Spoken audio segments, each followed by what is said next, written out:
السلام علیکم ورحمۃ اللہ وبرکاتہ۔ ان الحمد للہ والصلاة والسلام علی رسول اللہ وعلی آلہ واصحابہ وآل بیتہ وسلم تسلیما کثیرا کثیرا۔ سامعین کرام، بڑے افسوس کے ساتھ، بڑے دکھ کے ساتھ یہ کہنا پڑ رہا ہے کہ ہماری حکومت کہاں سوئی ہوئی ہے۔ اس میں شک نہیں کہ ایک طرف پٹرول کے بالفرض 10 روپے گھٹا کر کے عوام کو خوش کرنا چاہتے ہیں، تو دوسری طرف 20 روپے بڑھا کر کے ان کو وہیں پر مار دیتے ہیں۔ یہ ایک مثال دے رہا ہوں، ورنہ دیگر چیزوں میں سب جگہ یہی ہو رہا ہے۔ حضرت عمر فاروق رضی اللہ تعالیٰ عنہ امیر المومنین، ان کی حاکمیت کا انداز دیکھیں، ان کی حکومت کا معیار دیکھیں کہ ایک اونٹ کسی کا غائب ہو گیا۔ امیر المومنین رات کی تنہائیوں میں اور دن کی گرمی کے اندر بھی گشت لگا رہے ہیں، گھوم رہے ہیں، اور یہ معلوم کرنا چاہتے ہیں کہ یہ اونٹ بیت المال کا کہاں چلا گیا۔ کہنے والوں نے کہا بھی آپ بیٹھے، ہم خود کر لیتے ہیں۔ کہا نہیں، قیامت کے دن اس کا جواب تو مجھے دینا ہوگا کہ یہ کیسے غائب ہو گیا اور کہاں غائب ہوا ہے، کدھر گیا ہے۔ یہ آج کے حکمران کہاں ہیں؟ یہ تو 10 لاکھ اور 15 لاکھ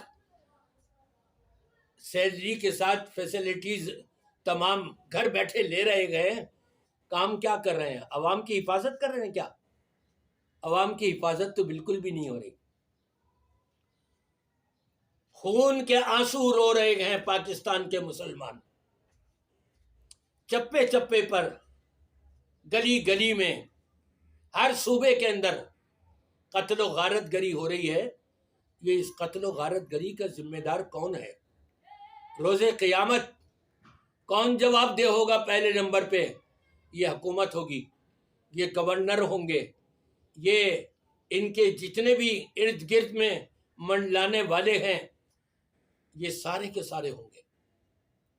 جو بھی سرکاری عہدوں پر ہیں اس علاقے میں جہاں پر یہ قتل و غارت گری ہو رہی ہے، اور نتیجہ اور رزلٹ کچھ نہیں نکل رہا سوائے اس کے کہ اضافہ ہی اضافہ ہوتا چلا جا رہا ہے۔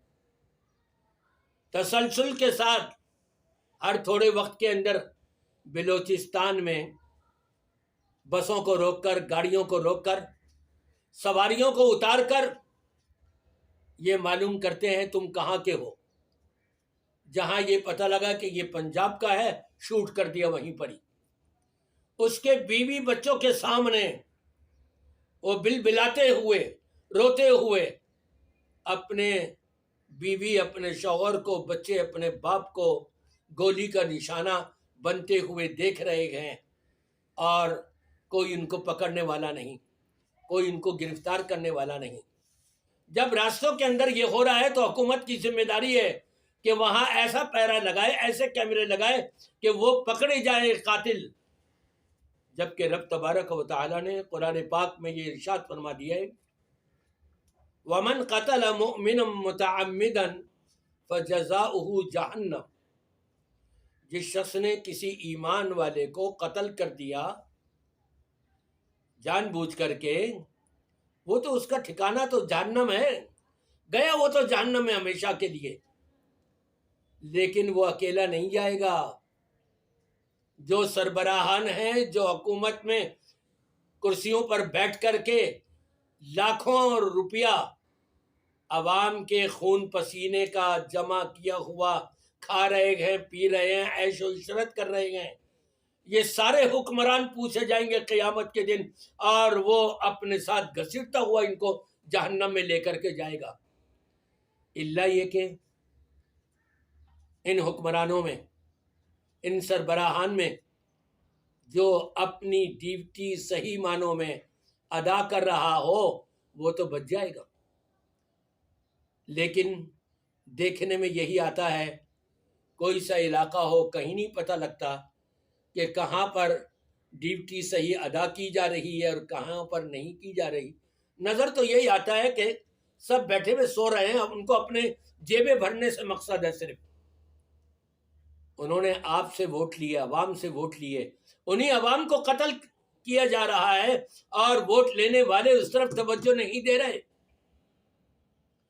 ابھی یہ چند دن پہلے، 5-6 روز پہلے پنجاب کے کتنے لوگوں کو قتل کیا ہے، گولیوں کا نشانہ بنایا ہے۔ حکومت کہاں سوئی ہوئی ہے؟